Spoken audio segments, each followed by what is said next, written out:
Ladies and gentlemen, welcome to the Anti-Genius Network. I'm your host, Alan Hearns II, and it's time for a special episode of Anti-Genius of the Week. Originally, for the third episode, I had 5 recipients in mind for the Golden Dunce Cap, but then I narrowed it down to 2.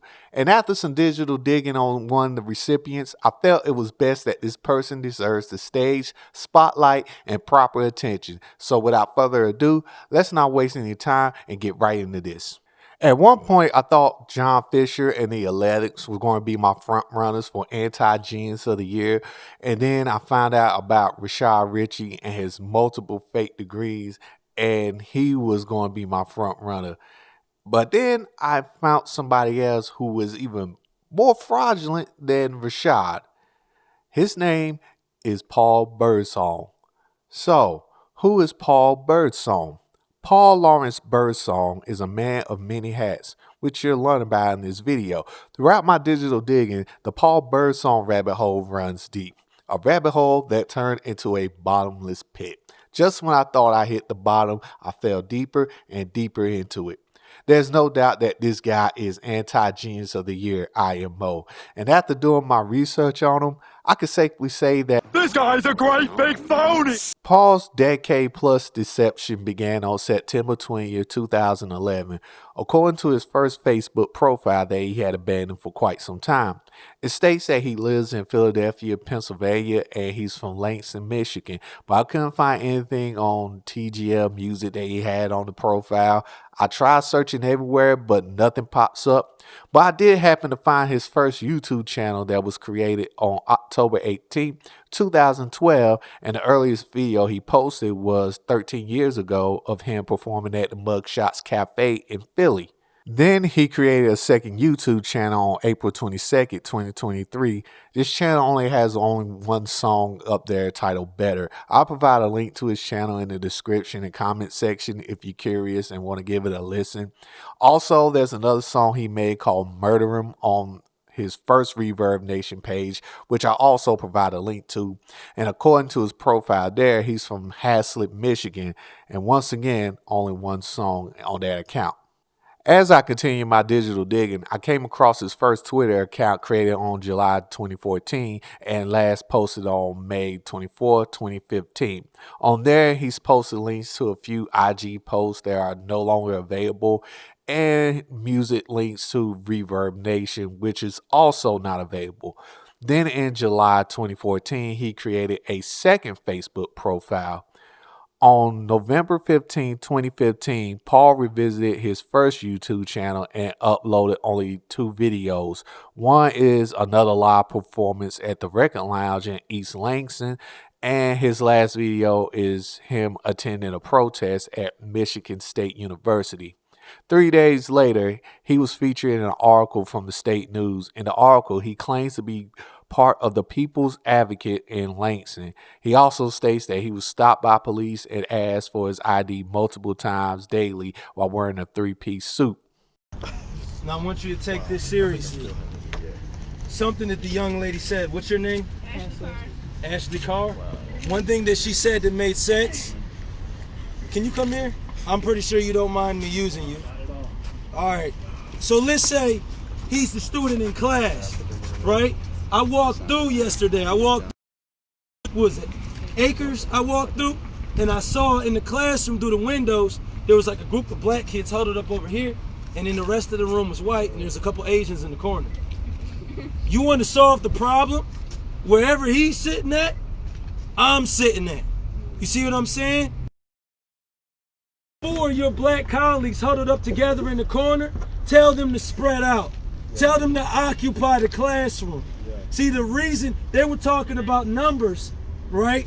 Somebody got up and spoke up about numbers, about percentages. When we were over there at Brody in the auditorium,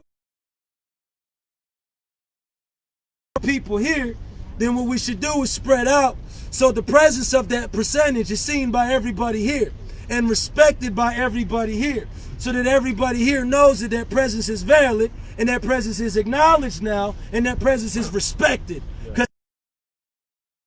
Respect for another human being whose presence and whose existence is just as valid as yours, no matter what color they are, no matter what your mom and dad told you. This isn't your mom and dad's era. Okay? Your mom and dad don't run this. Your mom and dad don't. The people had to say so. The people whose money's going into this school, into this society. Another thing I want to tell you. I'm the chairman for the People's Advocates. The NAACP is on West Main Street in Lansing, Michigan. The People's Advocates is over on Boyles Island, the community center. My cards are up here. We're here, right? You're not going to be heard as long as you only talk to the university. I believe you felt that when you were in the room earlier. A lot of people expressed that they felt like it was like, oh yeah, we hear you, blah, blah, blah. To us, we're the community around you, and when people don't budge, when they won't budge, we'll make them budge, because they have to have our permission to be here. We're the ones, our tax dollars go towards that. The alumni that live in this city, their money goes towards that. The people make up this city. We vote on the laws. So we vote on whether this keeps on getting tolerated on college campuses. It happened at LCC. This doesn't happen at LCC. They got whole departments committed to this not happening at LCC. And LCC is this big compared to this campus. This college campus is like a village. It's like a small township. This college campus is the size of Hazlitt and Okemos by itself. Do something about it. Speak up to the local government around you, not just to the school administration. Because while they laugh and shrug their shoulders and blame it on their back, we're out here ready to stand for you. You just gotta let us know what's happening. And another thing, this petition is part of it. Put your name, your email, your phone number on this petition. I'm personally taking a copy of it to the Capitol with the People's Advocates. The Capitol on with this petition. Give us this petition. Faith Fellowship Baptist Church, the Global Alliance Fellowship, Good Tree Ministries, all these churches. The Global Alliance Fellowship are the ones who run the Greater Commission United Bible College. It's nationwide. If you get your name on this, we're going to make sure of it. That's my promise to you. Get your name on the slip. Activate. All power to the people. All power to the people. Yo guys, another big thing we were just talking about, it's not just on MSU's community. There are elections all across this country. At least one. This was the lowest student turnout rate on the first Tuesday of this month. No one voted. We lost a good mayor. A guy had Also around this time, he created his own website on Wix, which states that he's a civil rights activist and a recording artist. That's right, he's a civil activist. On the music tab, there are only 2 videos from his YouTube channel and an album for $8. And on the gallery tab, there are like 3 images. 2 are from the same protest he attended, which is also used in the background of his website. And the 3rd is an image of his album titled I Take It Personal. But if you click on the bio tab, this is where it gets good, okay? It reads the following. Paul Lawrence Birdsong is a ordained minister.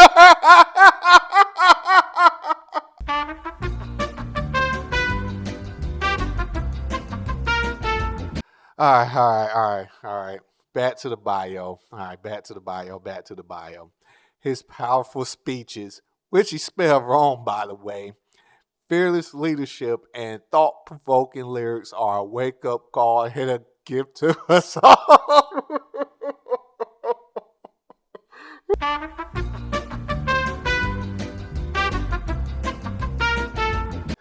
Okay. I apologize, folks. I'm sorry, man. Just reading it, it just I can't help but to laugh. But dang, man, talk about some self-glazing here.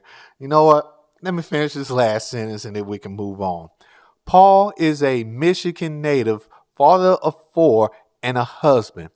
But yeah, that is his bio and the first of many of his lies. Since then, he's been active on social media, mainly on his second Facebook account up until June 10, 2017. His posts are a mix of Bible verses, conspiracy theories, and inspirational posts. I just find it ironic that some of his posts contradict everything he's done up to this point. For example, on March 31st, 2016, he shared a post of Proverbs 10:9 that states, "He who walks with integrity walks securely." Oh, here's another good one. Know the lie you are living. God, you can't make this up, man. Can't make this up. But this one right here, though, always be honest. Always be humble. Never worry. Ah. All right. He also created a third YouTube channel on October 9th, 2016, which has no content on it, but somehow has 169 subscribers. And he created an Instagram page in February 2018, which, much like his third YouTube channel, has no content, but it has 1,179 followers. I don't know how. And after that, he's been radio silent. That is until October 4th, 2018. He resurfaced again, and now he's a Pyru Blood in Compton.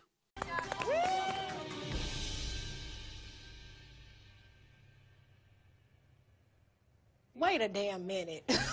Wait a damn. Yeah, that's right. Homie went over to the West Coast, Compton to be exact, and became Westside Paulie, a.k.a. Small Paul, a.k.a. Little C, the Westside Pyru. Homie was throwing up gang signs and everything, and to give his Pyru blood status some credibility, he somehow got a co-sign from AC Moses, a.k.a. King Babalooey, the OG Pyru. And AC can be seen in all three of his music videos. And to be quite honest, I don't give a fuck what the homies feel. If the homies ain't falling in line with the protocol and the code of conduct established by the OGs, then they counterfeit. You can't be a blood and not fall in line, nigga. You can't say nobody takes orders from nobody, because if a big homie say some shit, we supposed to fall in line, blood. You're probably wondering how Paul went from being an ordained minister in Michigan to a Westside Pyru in Compton. Well, that's simple, my friends. He's not really a blood. Not only that, in the Ruler 2000 music video, KM Video's live streams let it be known that he has no ties to Compton whatsoever. And in the I Am Pyru video, King Babalooey actually said that Small Paul was his son. No, the lie detector determined that was a lie. Then in July 2019, Paul made a second Twitter page with 0 posts and 33 followers. This one shows a picture of him with 2 kids. I don't know if they're his or not. Who knows? Then once again, back to radio silence from Paul. That is until in 2020, he returned to Langston and he's back in his activist bag while still being a Pyru blood. While some folks were scamming for PPP loans, old Paulie here was into a different kind of PPP, pandemic Pyru protesting.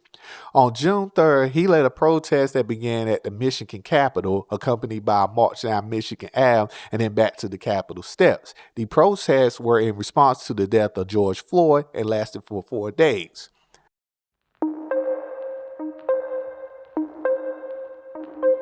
And a bigger reason that I'm doing what I'm doing is because I'm a gang member. And I used to be a gang banger. The difference between a member and a member is just part of it.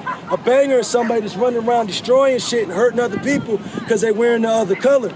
The other day I tied my flag with a rival. We were out here, I tied my flag with a rival. We exited black on black crime. We exited stupidity. We exited genocide, self-imposed, and self-hatred, and entered humanity. We unified together and stood. That did something to me. You see what I'm saying? What it did is it made me feel obligated because of all the destruction I caused, to cause some construction, to cause some change. And that's why I'm here, and that's why I did what I did. I don't expect anybody to stay with me.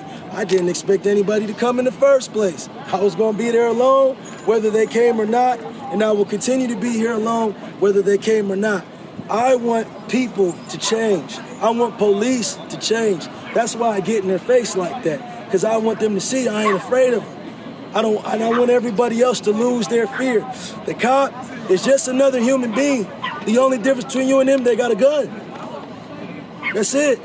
They're just another person. There ain't nothing to be afraid of. And as long as you stand in the laws, they got to. If they cross the line, let them. Because once they cross the line, that's their ass. That's what we got to push for. We got to start pushing their laws on them. You know, they're here to protect and serve themselves. They don't protect and serve me. If you call the police, they're going to come a lot faster than if I call them. And if you call the police and say, something's outside making noise, I'm scared, guess what? They're going to be there. If I call the police where I live at in the hood and say, hey, something outside making noise, I'm scared, sir, is anybody coming in your house? Anybody hurt? Somebody breaking in? Oh, well, that's not something you call the police for. Hang up on me, if they even talk to me that long. Get off the phone and start laughing at me. See what I'm saying? That one lady, the black lady that got choked out by the police officers in Ann Arbor when she's fighting with her boyfriend, and she got punched out. When she called the police, she said, me and my boyfriend are fighting. She sounded like a little old black lady on the phone. They didn't come. When he called, they came. He was white, she was black, they knocked her out. I think that those cops, all 4 of them, if me and 3 other Pyrus murdered somebody standing here, we would all get life without parole. Instantly. Wouldn't matter what defense we came up with. If I murder somebody and 3 of my Pyru homies standing around strapped, making sure don't nobody stop me, we all getting life without parole. I'm gonna get charged with murder, they gonna get charged in concert. So, his badge should not give him special privileges. If anything, he's held to a higher standard because he has that badge. When you're on the highway and you see them little duckouts, what do they say? Authorized personnel only. That means somebody with a higher level of authority is allowed there, not you or me. When you see a police tape, says police line don't cross, that means you gotta have the authority of that badge to go past that barrier. You have to have a CPL. They got a badge. They can carry any gun they want to. A cop could pull his gun out and walk down the street like this. Nobody's gonna say anything to him because he has that authority. He's trusted with that authority. He's trusted with the responsibility to protect and serve, to uphold the law, right? So since he's given that higher level of authority and that higher level of responsibility, he should be held to a higher standard and he should succumb to a higher level of accountability. See what I'm saying? If I kill a man, I should get what I got. If he kills a man, it should be worse because he's supposed to stop people from killing people. See what I'm saying? So he should get life without parole, and all those other officers should get life without parole.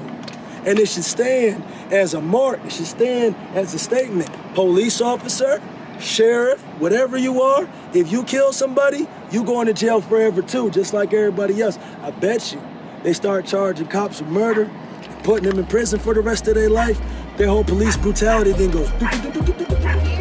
On June 11, he was featured in an article titled Paul Birdsong is Leaving Civil Rights Protests. Paul who?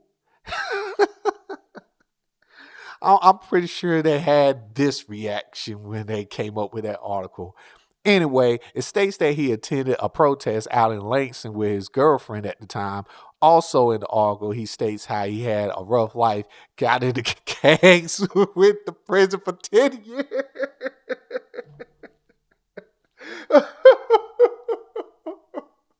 All right, sorry, folks. I'm trying to be professional here. He also mentions that he was a mean and violent person when he was younger, and that he learned how to cook by watching the cooking channel while in prison.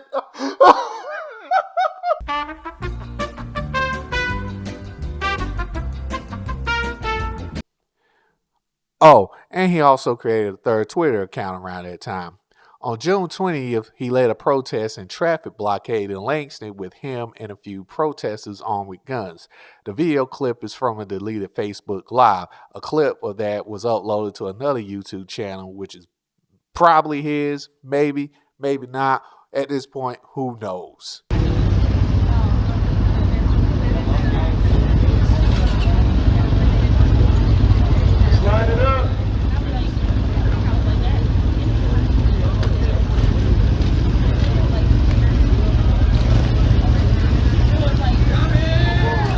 Birdsong has been doing an excellent job making sure our voices are heard, making sure we know that our voice matters. He's not in charge, he's for us. We all take group votes on everything. We are the people for the people. All power to the people. You're not going that way. You're not going this way. This way is not an option. This way is not an option. That's a friendly protest only. If you're gonna run us over, I'm gonna protect my crowd. I'm gonna protect my crowd. No, you can't run anywhere in this direction. You can run that way once we leave, because we got cars behind us right here. But you can't. You see, the problem is when we told you to stop, you rev the engine. Hold on, stop. When we told you to stop, you rev the engine. That's a threat to us because when people try to drive through us. You can roll your eyes if you want to. If you were standing here and somebody acting like they was running you over, you'd be saying, "I take that bike off on your head." Yeah, that. I want you to keep that last part in mind. We're going to say that for later on in this video. And July 20th, he was seen at the Capitol with guns at a protest courtesy of the state news. In a City Post article on July 17th, Small Paul declares that he's done waiting on local cops and is willing to take matters into his own hands. Why? Because on June 26, 2020, police were called in to investigate an incident involving Paul. Even the article that was written pointed out the irony of how a protester who wants to defund the police called the police twice in June. Paul will go on to say that it was his white allies who called the police and not him. He's in the blue Ford Focus. So you guys were following the blue Ford Focus? The blue Ford. Okay, hold on, stop talking. The blue Ford Focus was following him around after he left, right? When the blue Ford Focus was following him around, this other truck that we reported to y'all, we reported to you the blue Ford Focus, and we reported to you the white Ford pickup truck. You guys got on a list of cars that follow us. So the other truck pulls up next to him, and then the dude in the blue Ford Focus throws a rock. So he gets on the phone with us. He pulls up Marshall. We all pull up Marshall at the same time. When we pull up Marshall, the truck leaves and this guy tries to bolt. So we follow him trying to get his license plate. He pulls up in here. I said, "We know who you are. We're taking your license plate. We're going to give it to the police." And then here you are. So you're saying that you guys were being followed and he was being followed by himself. Then he called us. We were finishing. So you were being followed. Yeah, okay. Can you tell me what happened? Exactly what happened was I was coming home. Oh shit! I was taking Michigan all the way here. I had to take Grand. I had to take a right on Grand, and I was gonna get on Ottawa. Okay, I was in the second to turn lane. I got in my turn lane and took my left. He was in the farthest right lane and got all the way over to take that left. So I looked back and I was like, all right, well, we definitely have people looking for us right now. So I took another left. I went around that entire little loop and hit another left. So I came around again and he was still behind me. So when I parked, I pulled off. I parked in one of the parking spots downtown and he went behind me real slow. I looked back and I was like, that's a fucking Ford Focus. So I knew as soon as that happened, that was somebody that was following me home. He's not gonna creep behind me after just following me around the complete block. Back to go east when I was about to hit a west. Okay, so he keeps following you and then what happens? We end up here. Okay, so he followed you. He followed me, and as soon as I got back onto Saginaw, because I was taking a reroute to begin with, because as soon as I found out he was following me, I took off. You know, I didn't take off like legitimately, but I was out of his way. Right. So he kept following me, and all of a sudden I'm on Saginaw passing Lansing Catholic, and a Super Duty, actually just under the bridge, the Super Duty comes up and damn near rams my ass, and the fucking Ford throws a rock and hits my windshield. And really, I really hope I ain't got a chip in that motherfucker. Why are you guys doing your job and going Okay, Can you shut your mouth and get out of here? We're not doing that. No, she ain't got to shut. So you're saying the Ford... So Sir, be quiet. You're going to be under arrest. I respect you, but as soon as you talk to my lady like that, I don't. Okay, you need to back up. Don't put your hands on nobody. Hey, get the camera on him. No, where's your de-escalation training right now? I would shut your mouth and get out of my face. Through the rocket, listen to me, not him. No, hold on. When he threw the rock, You can't reach me, so I don't have to legitimately identified the Ford Focus Super Duty. So the Ford Focus threw the rock at you? Ford Focus threw the rock at me. If I ask you to call him, Ford you have to Super call Duty against the law. damn near hit my ass. Can you calm down for 2 seconds so I can get their name? When I found that out, I called Paul. Two was already on the phone with him. And I said, damn, they threw something at me. There's two of them. And then an expedition out the middle of nowhere came and pinned me. And then took off. Completely took off. So you're saying the Ford Focus here was following you. Officer Davis. What's your badge number? 95. You're saying the Super Duty through the rock. No. The Focus through the rock. And the Focus is here right now. Here, in that parking lot. You said it's blue? It's a blue titanium. What's the plate like? The what? The plate. You got the plate? BUW. You can't answer that question straight. You knew he shouldn't have said that. BUW? BUW. B as in boy. Hey, either way, but how is that de-escalating it though? I think that's escalating. Goodness gracious. He's the one that's supposed to be the officer. Honestly, he did put his hands on him and I did get a video. Honestly, you're straight. I was real close. He's supposed to de-escalate. Yeah. No, you're good. We're good here. I mean, she's a random concerned girlfriend whose man is being followed around. Let me see it from there. I'll try to just look at it. So if she comes up. And then in an article from the State News on September 24, 2020, he aired his grievances with the police officers who killed Breonna Taylor. Here we learn that he is the leader of a group called We the Free People of Lansing.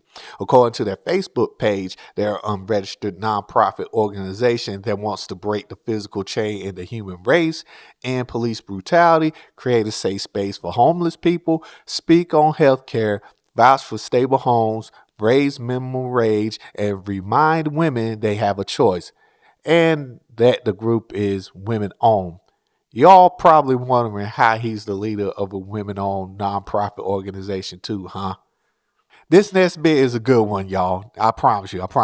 On January 4th, 2021, the pandemic Pyru activist was featured on a WLNS 6 news story regarding possible gang activity in Lansing.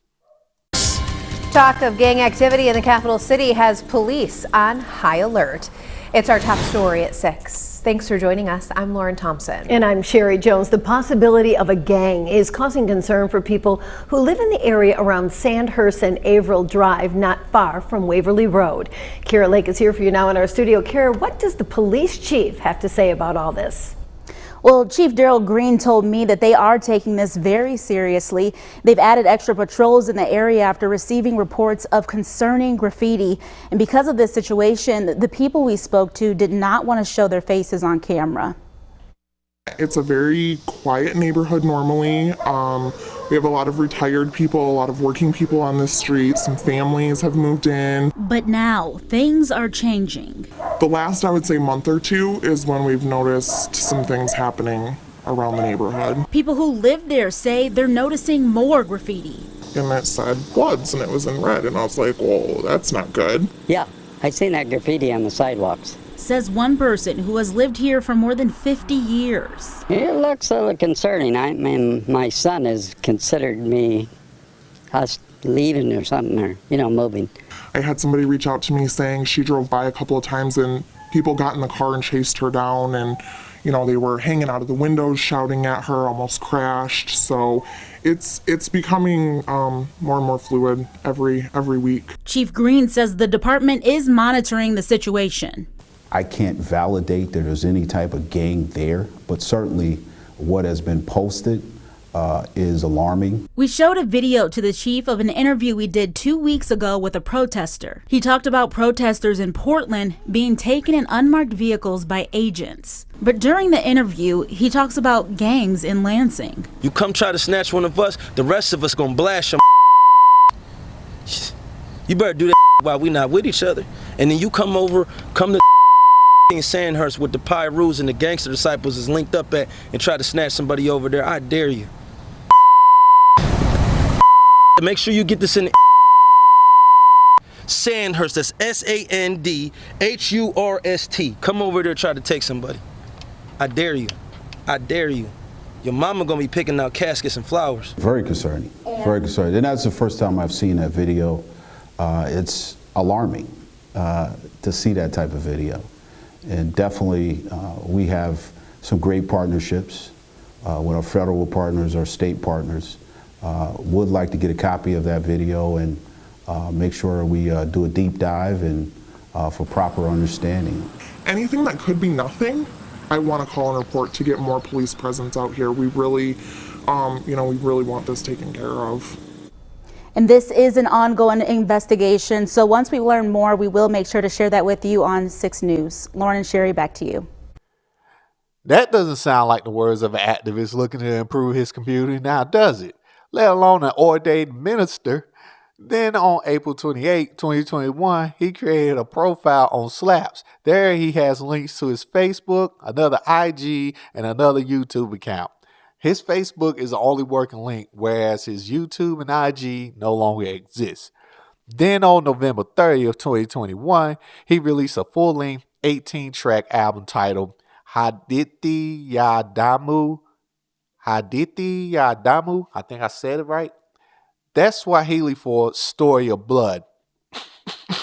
Unfortunately, it's unavailable for playback on Pandora and Spotify. And afterwards, he went dormant yet again for quite some time. Fast forward to December 16, 2022, he created 2 Facebook accounts, and on the following day, he created another IG account. The Paulie Thunder Facebook account and his IG are the only 2 accounts that he uses to this day. Remember that third Twitter account he made? Well, I guess he finally remembered that too, and there are finally some posts on it. The majority of them are music links to a Reverb Nation account that no longer exists. The same for his Machete Island account on Facebook. He did post some reels featuring snippets of songs he collaborated with known artists like Jadakiss, Rick Ross, Lil Wayne, and many others. And by collaborating, I mean he just copies a cappella verses from different songs and pastes them on his songs. And then after that, take one good guess what happened next. If your answer was go radio silent, then you are correct, my friend. Paulie Thunder returned to social media in November 2023 on his IG page, Machete Island. It was here that he began building the foundation for his next act. And like clockwork, he went radio silent yet again. Fresh out of hibernation, he made an IG post on March 8, 2024. His new act was ready to be displayed for the world to see. This time, he would take inspiration from prominent figures of Black American history, most notably the Black Panther Party. In this post on his Machete Island account, he has a QR code that no longer works to this day. So, what does NAPP stand for? New Age Panther Party. That's right. Now he's a Black Panther. Then on March 19th, he released a single called Different Pedigree that features an a cappella verse from Gucci Mane that is unavailable for playback. Shock. Really, shock. Well, since the music didn't work out like he wanted to, it's back to the New Age Panther Party shtick. And he stuck with that for quite some time. He hasn't been seen on TV or interviewed by local papers as far as I can tell. However, on May 9th, Paulie Thunder showed up to a stated meeting of the Philadelphia City Council and made quite the scene. I'll let y'all see it for yourselves. Paul Birdsong, Sharon Nielsen, Laverne Cheeseborough, and then Michaela Myers. So since we're doing honorable mentions today, I want to mention the original Panther Party, the Los Angeles chapter that we're under. So I want to mention Comrades General Arbron, General Dagon, Field Marshal Masego, General KNG, Chief Premier, and Musa. I want to mention them because those are honorable revolutionaries that are actually in the community fighting for the defense of the black man, woman, and child, and are willing to see about that by any means necessary. I also want to mention the brothers and sisters that are behind me that are from the streets of Philadelphia, that live there every day, and that are affected by the rules and policies that are decided upon right here, right now. I want to say on behalf of everybody here that we feel spit in the face. The reason we feel spit in the face is because we... Then on May 23rd, he was interviewed by Canvas Rebel. He claims that he was working on songs with Chris Brown, Kevin Gates, Capadonna, and Dizzy Wright at the time. He also states that he comes from gangs. And brace yourself for this one. This one right here, this is good. This is a good one. He also claims that at one point in his musical pursuit, he was set to do a project called Cave featuring Kendrick Lamar.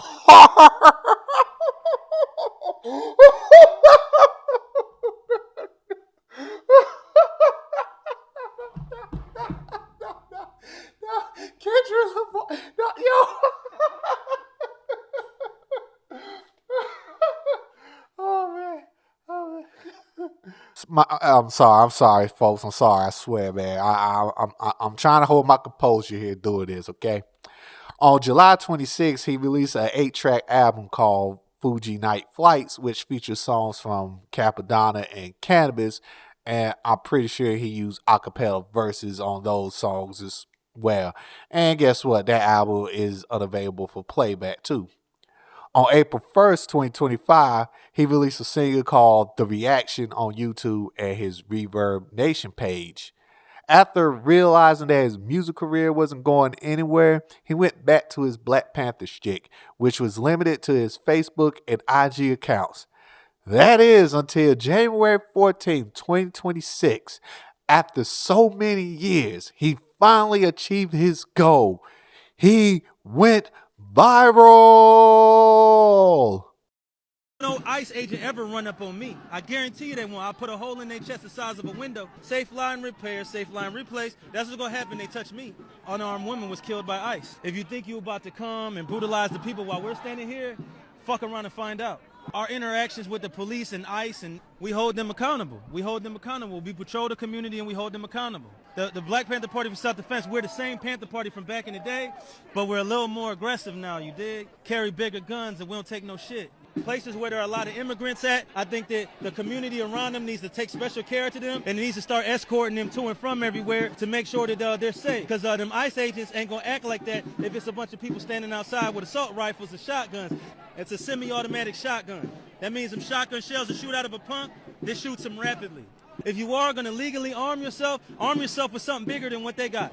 Those who serve in the public, they should be fearful of the public. They should be fearful that the public's going to be dissatisfied with their job that they're doing, not feeling like they're tyrants, not feeling like they're bullies because they got guns and body armor and walkie-talkies.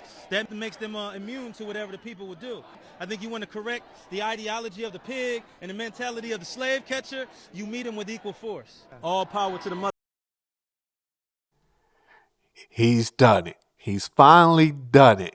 Since then, all everyone could talk about is who's Paul Birdsong, and more importantly, why are the Black Panthers protesting for a white woman? He and his AliExpress Black Panthers were out on the streets of Philly protesting the shooting of Renee Good that took place earlier that month. Remember what I had said earlier in this video? But you can't. You see, the problem is when he told you to stop the red thing. Hold on, stop. When we told you to stop the red the engine, that's a threat to us because when people try to drive through us. You can roll your eyes if you want to. If you were standing here and somebody acting like they was running you over, you'd be saying, I check that bike off on your head, yeah, that. But as soon as word got out about it, it didn't take long for the OG Black Panthers to disavow him and his group. And Huey P. Newton's niece also denounced him. And due to all the pushback and backlash he was getting, he changed the name from the Black Panther Party of Self-Defense to the Black Lion Party of International Solidarity. Okay. Paul Birdsong has evolved into his new form, a black lion. More like a black lion you know what. He may not identify as a Black Panther, but he doesn't mind copying their 10-point program. I mean, just take a look at it. Oh, and he spelled Pierce wrong on that too. And that's where we're currently at with the Paul Birdsong saga. In conclusion, any person with common sense won't take this guy seriously. On paper, yeah, he's doing good things now, but at the same time, it could all be in that. I'm sure he means well and he wants to do something for the greater good. But based on everything I learned about this guy, I don't know if it's genuine or not. So far, he's been an on-again and off-again rapper, an ordained minister, a Pyru blood, an activist, a Black Panther, and now a Black Lion. Ain't no telling what's next in line for this guy, but I'm pretty sure, just like everything else, it's not going to last long with him.